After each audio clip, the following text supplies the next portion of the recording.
ہر قسم کی حمد و ثنا تمام تر تعریفات، تکبیرات، تحمیدات، تمجیدات، تقدیسات، تعظیمات، رکوع، سجود، عبادات، نظر و نیاز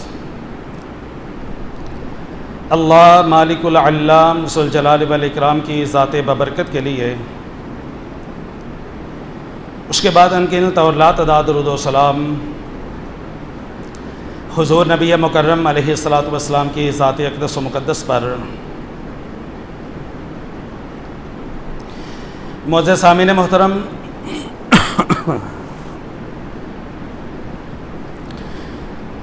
اسلامی سال کا 11واں مہینہ ماہ ذوالقعدہ جو کہ شروع ہے،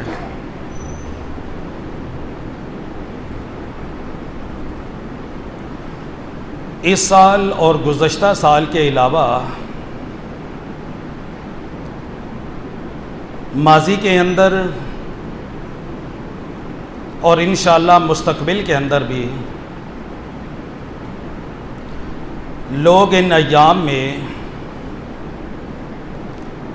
اسلام کے عظیم ترین فریضہ حج بیت اللہ الحرام کی ادائیگی کے لیے سفر کرتے ہیں۔ نبی کریم صلی اللہ علیہ وسلم کا ارشاد گرامی کہ اسلام کی بنیاد 5 چیزوں میں ہے، اور ان 5 ستونوں میں سے ایک ستون حج بیت اللہ ہے۔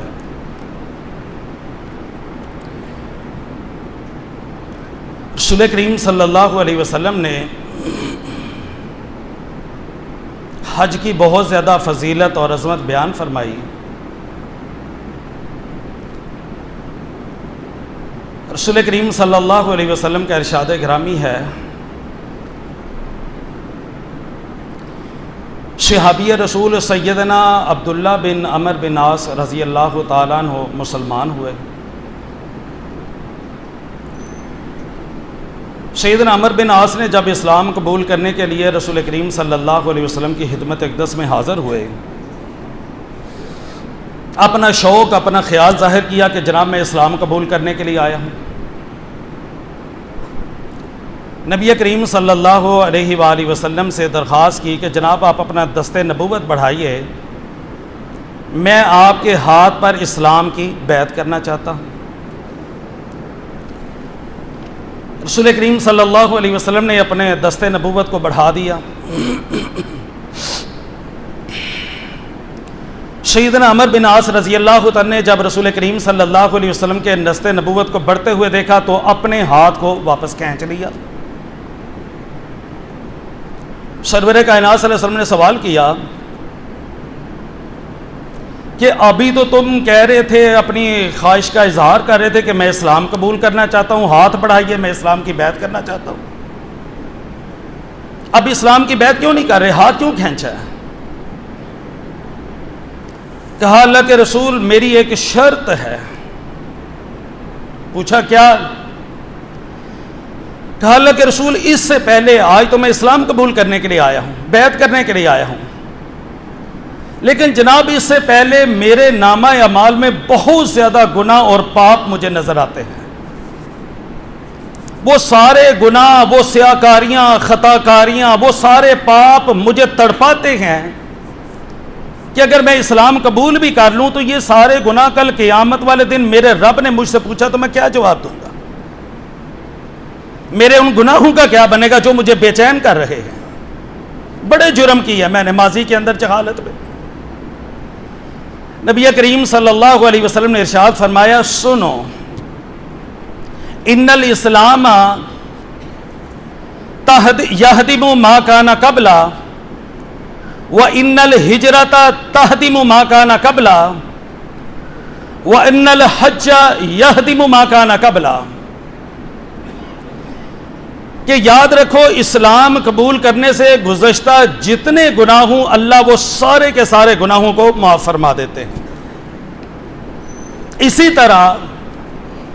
بندہ اپنے دین کے لیے، اسلام کے لیے ہجرت کرتا ہے تو اس ہجرت کی وجہ سے بندے کے گزشتہ تمام تر گناہ معاف ہو جاتے ہیں۔ اور اسی طرح حج بیت اللہ، حج کرنے کی وجہ سے بندے کے گزشتہ تمام تر گناہ اللہ معاف فرما دیتے ہیں۔ تو حضرات گرامی، حج کے لیے اتنی بڑی سعادت کہ حج کے ساتھ بندے کے گزشتی کے زندگی کے تمام تر گناہ معاف۔ اور پھر رسول کریم صلی اللہ علیہ وسلم کا ارشاد گرامی، حج المبرور لیس لہ جزاء الا الجنہ، کہ جس بندے نے اللہ کی رضا کے لیے حج کیا اور اللہ کی نافرمانی نہ کی، اللہ سبحانہ و تعالیٰ نے اس حج کے بدلے میں اس کے لیے جنت رکھی ہے۔ اسی طرح بہت زیادہ فضیلت حج کی، لیکن اسی کے ساتھ ساتھ اللہ کے رسول صلی اللہ علیہ وسلم کا حکم کہ لوگوں، جب تم میں سے کسی کو حج کی طاقت مل جائے، مطلب جسمانی طور پر ٹھیک ہے، اس کی صحت ٹھیک ہے، وہ سفر کر سکتا ہے، اس کے قابل ہے سفر کے، اور مالی طور پر بھی مستحکم ہے، وہ سفری اخراجات کو برداشت کر سکتا ہے، تو رسول کریم صلی اللہ علیہ وسلم نے ارشاد فرمایا اسے چاہیے وہ فوراً حج بیت اللہ کرے۔ اس لیے وہ نہیں جانتا کہ آئندہ اس پر کیا حالات آنے والے ہیں، اس کی زندگی اس کے ساتھ وفا کرے گی یا نہیں، موت کا وعدہ پورا ہو جائے اور بندے کے ذمے حج کا قرض باقی رہ جائے، یا پھر کوئی ظالم حکمران کا ظلم اس کے آڑے آ جائے، یا کوئی اور بیماری اور تکلیف اس کے راستے کی رکاوٹ بن جائے اور وہ حج ہی نہ کر سکے۔ حضرات، کل تک شاید حدیث سننے کے بعد ہمیں اندازہ نہیں ہو رہا تھا بھئی کون سا ظالم حکمران ہوگا جس کا ظلم ہم کو روکے گا، کون سی ایسی مصیبت آئے گی جو انسانوں کو حج کرنے سے روکے گی، لیکن آج عین الیقین نصیب ہو چکا ہے۔ آج اسی طرح حج کا سماں ہے، سفر حج کے اوقات اور ایام ہیں، لیکن حج کی تڑپ بھی موجود ہے، صحت بھی موجود ہے، ہاتھ میں سفری اخراجات بھی موجود ہیں، لیکن حج پر جا نہیں سکتے۔ اللہ سبحانہ و تعالیٰ کی طرف سے ایک عذاب، ایک وبا کی صورت میں اب مسلمانوں کے حج کے راستے میں وہ رکاوٹ بن چکی ہے۔ یہی کچھ گزشتہ سال اور یہی بات ہے اس سال۔ اللہ سبحانہ و تعالیٰ رحم فرمائے تمام تر انسانیت کے اوپر، اپنے بندوں کے اوپر، اور ہمارے لیے حرم کی وہ رونقیں اللہ ہمیں دوبارہ عطا فرمائے۔ تو حضرات گرامی، اللہ کے رسول صلی اللہ علیہ وسلم کا فرمان اپنی جگہ پہ صادق ہو رہا ہے کہ لوگوں فوراً حج کر لو، شاید آئندہ سال تمہیں موقع نہ مل سکے۔ اب کتنے لوگ ہیں وہ چاہتے ہیں حج پر جائیں، لیکن حالات نے ان کا راستہ آج روک کے رکھ دیا ہے۔ تو حضرات گرامی، یہ دکھ اپنی جگہ پر، لیکن آئیے ذرا ہم کسی اور پہلو کی طرف چلتے ہیں۔ اب حج پر نہیں جا رہے، جا نہیں سکتے حالات کی وجہ سے، تو اپنے گھر میں بیٹھے بیٹھے کچھ اعمال ایسے کر لیجئے کہ اللہ سبحانہ و تعالیٰ ان اعمال کی بدولت آپ کو حج جیسا ثواب عطا فرمائے۔ تو حضرات گرامی، آئیے ذرا دیکھیے، رسول کریم صلی اللہ علیہ وسلم نے ارشاد فرمایا انسان 4 قسم کے ہیں۔ تمام تر انسانیت کو 4 حصوں میں تقسیم کیا جائے گا۔ ان میں سے پہلا گروہ انسانیت کا وہ ہے کہ جس کو اللہ سبحانہ و تعالیٰ نے دنیاوی مال عطا کیا، اس کے پاس دنیاوی مال موجود ہے، اور اس بندے کے پاس اللہ سبحانہ و تعالیٰ نے اس دنیاوی مال کے ساتھ ساتھ دینی مال یعنی علم بھی عطا کیا ہے۔ دینی علم اور جستجو بھی ہے اور مال بھی ہے، اور وہ بندہ اللہ کے حق کو پہچانتا ہے، صلہ رحمی کرتا ہے، اللہ سے ڈرتا ہے، اس مال کے معاملے میں بھی اور علم کے معاملے میں بھی۔ رسول کریم صلی اللہ علیہ وسلم نے ارشاد فرمایا یہ انسانیت میں سے سب سے بہترین مقام اور مرتبے پر ہے، جس کے پاس مال بھی ہو اور علم بھی ہو، اللہ سے ڈرنے والا ہو دونوں چیزوں کے معاملے کے اندر، اور اس کے حقوق ادا کرنے والا ہو، علم کے بھی اور مال کے بھی۔ یہ سب سے بہترین انسان ہے۔ فرمایا دوسرا انسانیت کا گروہ وہ ہے جس کو اللہ سبحانہ و تعالیٰ نے صرف علم عطا کیا ہے، اس کے پاس مال نہیں ہے، لیکن اس علم کے معاملے کے اندر وہ اللہ سے ڈرتے ہیں، اس کے حقوق کو پہچانتے ہیں اور اس میں ظلم نہیں کرتے، اور ساتھ ساتھ ان کی نیت صادقہ بھی موجود ہے، سچی نیت، خلوص نیت، اور وہ دل میں تڑپ رکھتے ہیں کاش میرا رب مجھے جس طرح علم عطا کیا ہے میرا رب مجھے مال دیتا تو فلاں مالدار شخص جس طرح اللہ کے راستے میں اپنے مال کو خرچ کرتا ہے اور صلہ رحمی کرتا ہے، اسی طرح میں بھی اس مال کے ساتھ اللہ کے راستے میں صدقہ خیرات کرتا اور صلہ رحمی کرتا۔ نبی کریم صلی اللہ علیہ وسلم نے ارشاد فرمایا یہ بندے کے پاس صرف علم ہے، نیت ٹھیک ہے، مال موجود نہیں ہے، لیکن مال کے بارے میں نیت بہت اچھی ہے۔ فرمایا اس بندے کو اللہ سبحانہ و تعالی وہ پہلے بندے کی طرح برابر برابر ثواب عطا فرمائیں گے اگرچہ اس نے اللہ کے راستے میں کوئی مال خرچ نہیں کی۔ یہ بھی بہترین مرتبے پر ہے۔ اور فرمایا تیسرا انسان وہ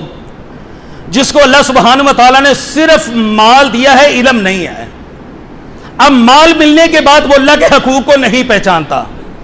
اللہ سبحانہ و تعالیٰ سے نہیں ڈرتا، صلہ رحمی نہیں کرتا، تو یہ انسانیت کے اندر سب سے برے ترین مقام اور مرتبے پر ہے۔ جس کے پاس مال موجود ہے نہ اسے اس کے کمانے کے طریقے کا پتہ ہے، نہ اس کے خرچ کرنے کے طریقے کا پتہ ہے۔ حرام طریقے سے کما رہا ہے، حرام طریقے سے خرچ کر رکھا ہے، حرام مال کو جمع کرتا ہے اور حرام جگہ پہ مال کو خرچ کرتا ہے۔ یہ انسانیت میں سب سے برے مقام اور مرتبے پر ہے۔ چوتھا انسان جس کے پاس اللہ سبحانہ و تعالیٰ کی طرف سے نہ مال ہے نہ علم ہے، وہ دونوں سے خالی ہے، لیکن اس کی حسرت ہے کاش میرے پاس مال ہوتا، جس طرح وہ فلاں بندے نے کیا ہے نا میں بھی ویسے ہی کرتا۔ وہ برے انسان کی طرف نسبت کرتے ہوئے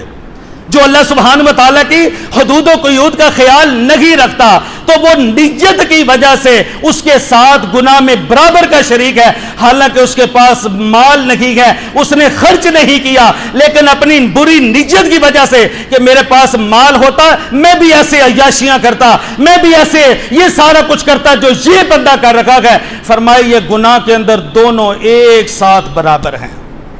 تو حضرات گرامی ہمیں اصول کیا ملا؟ یاد رکھیے ایک بندہ حج پر نہیں جا سکا لیکن اس نے خالص نیت کر لی، اے اللہ تو مجھے توفیق دے گا مالی طور پر، مجھے اتنا مال ملے گا کہ میں سفری اخراجات کو برداشت کر سکوں، لیکن میرے پاس مال نہیں ہے۔ اے اللہ تو مجھے صحت دے گا، میرے پاس صحت نہیں ہے، تو میں ضرور حج بیت اللہ کروں گا۔ اگر وہ بندہ ساری زندگی حج پر نہ بھی جا سکے، اللہ کے رسول صلی اللہ علیہ وسلم کے فرمان کے مطابق اپنی نیت صادقہ کی وجہ سے اللہ اسے حج کے برابر ثواب عطا فرمائیں گے، اگرچہ اس بندے نے حج نہیں کیا، لیکن اس بندے کے کھاتے میں، اس کے نامہ اعمال میں اللہ سبحانہ و تعالی ضرور حج کا ثواب لکھوا دیں گے، چونکہ اس بندے کی نیت درست ہے۔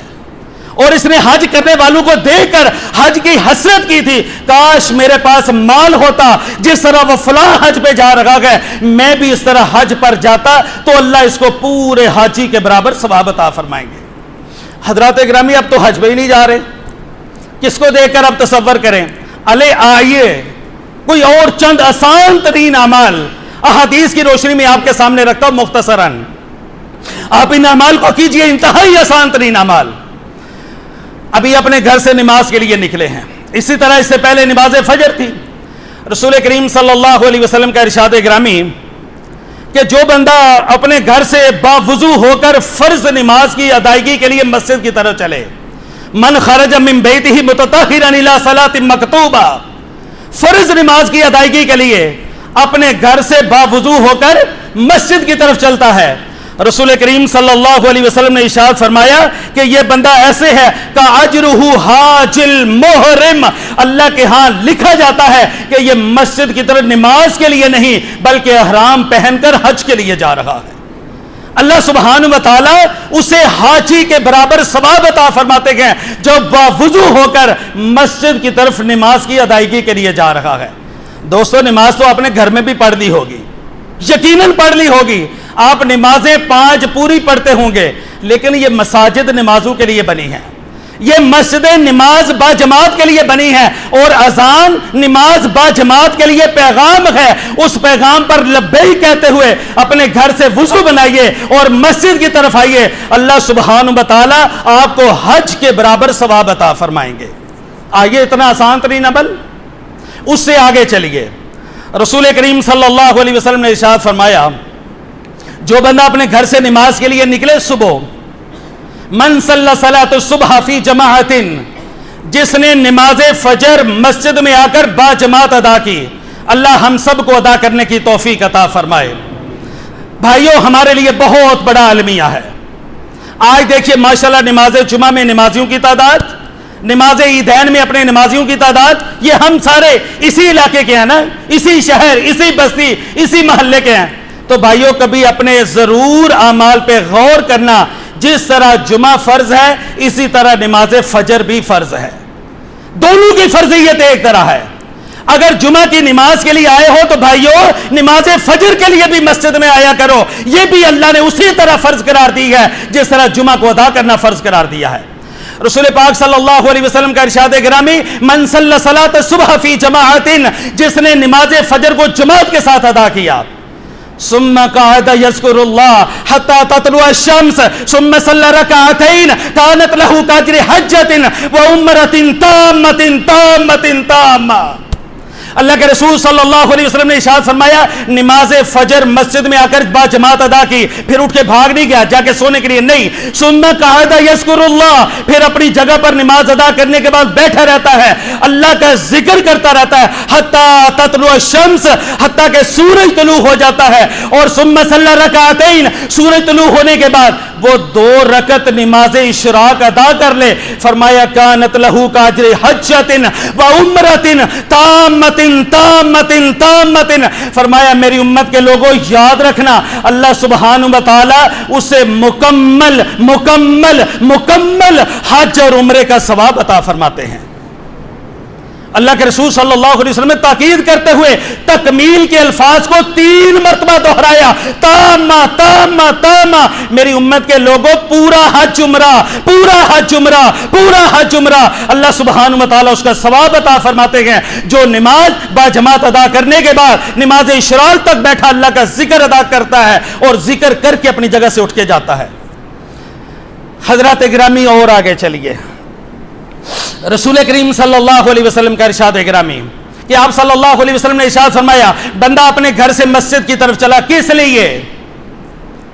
وہ ارادہ لے کے چلتا میں مسجد میں جا رہا ہوں، وہاں جا کر میں دین کی کوئی بات سیکھوں گا یا میں دین کی کوئی بات کسی کو سکھلاؤں گا۔ وہ دینی بات سیکھنے کے لیے، سکھلانے کے لیے، درس کو سننے کے لیے، سنانے کے لیے، قرآن پاک اور حدیث کی کوئی بات سننے کے لیے یا سنانے کی غرض سے، سیکھنے یا سکھانے کی غرض سے وہ مسجد کی طرف آیا۔ رسول پاک صلی اللہ علیہ وسلم نے ارشاد فرمایا، کان لہو کاجر حاج تامن، اللہ سبحانہ و تعالیٰ اس بندے کو جو دینی بات سیکھنے، سکھانے، سننے، سنانے کے لیے مسجد کی طرف آیا، جب وہ یہ عمل کرتا ہے تو اللہ سبحانہ و تعالیٰ اسے پورے حج کا ثواب عطا فرماتے ہیں۔ بھائیوں، کچھ کر تو لیجئے، اتنے آسان ترین عمل کہ اللہ سبحانہ و تعالیٰ اس کے پورے حج کا ثواب عطا فرماتے ہیں۔ اور پھر اور آگے چلیے، مختصراً اللہ کے رسول صلی اللہ علیہ وسلم تشریف فرما، آپ کے پاس چند مدینے کے وہ کمزور، مالی طور پر کمزور لوگ آپ کی خدمت میں حاضر ہوئے اور آ کر عرض کرتے ہیں، اللہ کے رسول ہے ذہب اہل الدثور، وہ مالدار لوگ ہم سے بہت سبقت لے گئے، وہ نمازیں ہمارے ساتھ پڑھتے ہیں، روزے ہمارے ساتھ رکھتے ہیں، لیکن اللہ کے رسول ان کے پاس مال ہے، ہمارے پاس مال نہیں، وہ صدقہ کرتے ہیں، جہاد کے لیے مال کو خرچ کرتے ہیں، حج اور عمرے کے لیے جاتے ہیں، لیکن اللہ کے رسول ہمارے پاس مال نہیں ہے کہ ہم صدقہ کر سکیں، حج اور عمرے کے لیے جا سکیں، جہاد فی سبیل اللہ میں اپنا مال دے سکیں، اللہ کے رسول ہمارے پاس مال نہیں، وہ ہم سے سبقت لے گئے۔ نبی پاک صلی اللہ علیہ وسلم نے ارشاد فرمایا، سنو الا احدثکم ان اخذتم ادرکتم ما سبقکم ولا یدرککم احد بعدکم، سنو میرے صحابہ، سنو الا احدثکم، میں تم سے ایک بہت عظیم ترین بات کو بیان کرنے لگا ہوں، ان اخذتم، اگر تم اس بات پر عمل کر لو، اس کو تھام لو، تو پھر سنو ادرکتم ما سبقکم، جن کے بارے میں تمہارا خیال ہے نا انہوں نے صدقہ کیا، حج کیا، عمرہ کیا، جہاد کے لیے مال خرچ کیا، وہ تم سے آگے بڑھ گئے ہیں، سنو ادرکتم ما سبقکم، جن کے بارے میں تم خیال ظاہر کر رہے ہو وہ آگے بڑھ چکے ہیں، میرے صحابہ جو میں بتلانے لگا ہوں اگر تم یہ کر لو تو سمجھ لینا تم ان کے ساتھ پہنچ چکے ہو، ان کے برابر تمہارا اجر۔ اور پھر سنو ولا یدرککم احد بعدکم، اور جو تمہارے پیچھے ہیں وہ تم تک کبھی پہنچ نہیں پائیں گے۔